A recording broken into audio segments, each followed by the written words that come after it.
So this is a Gujarati thing. This is known as rotla, and it's made out of millet flour. Now this flour is supposed to be better than wheat. It's much more healthier. This is one of my favorites. My favorite swaps are definitely the air fryer for fried food, the jaggery and dates one. So instead of using sugar or jaggery, which is quite often used in Indian cooking, I use dates. You can get dried dates or like raisins or apricots or something like that to sweeten the dish in a more kind of natural way. People are now learning to make it in a different way. So for example, I'll give you a very good example is that we have tried it at home is samosas. So instead of deep frying it, now a lot of people are what are doing is they're just putting it in the oven.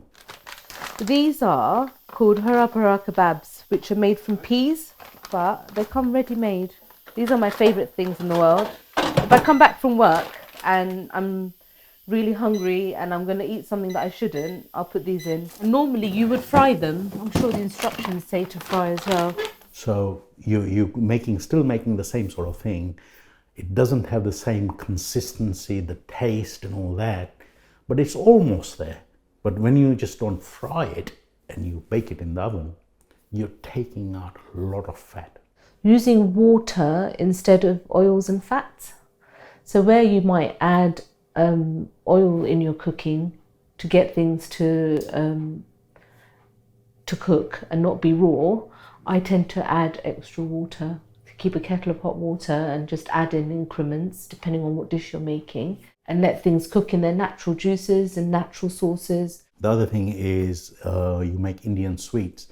People are now learning to make it with different types of fats, for example, instead of using the purified butter ghee.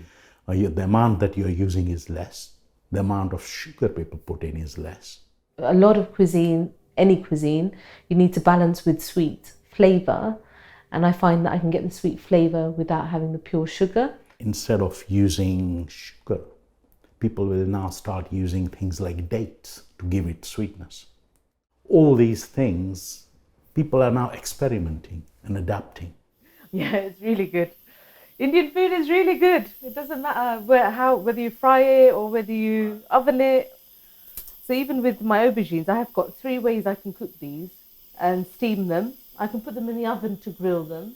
I can do them on the stove to grill them. Or I can do them in the microwave oven. This is the life of convenience. I can make Indian 4 ways, 1 dish.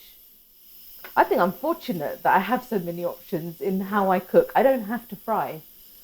There's just no need. It may take 5 or 10 minutes more to prepare it in an alternative way, but I'm going to get a really tasty result regardless, you know?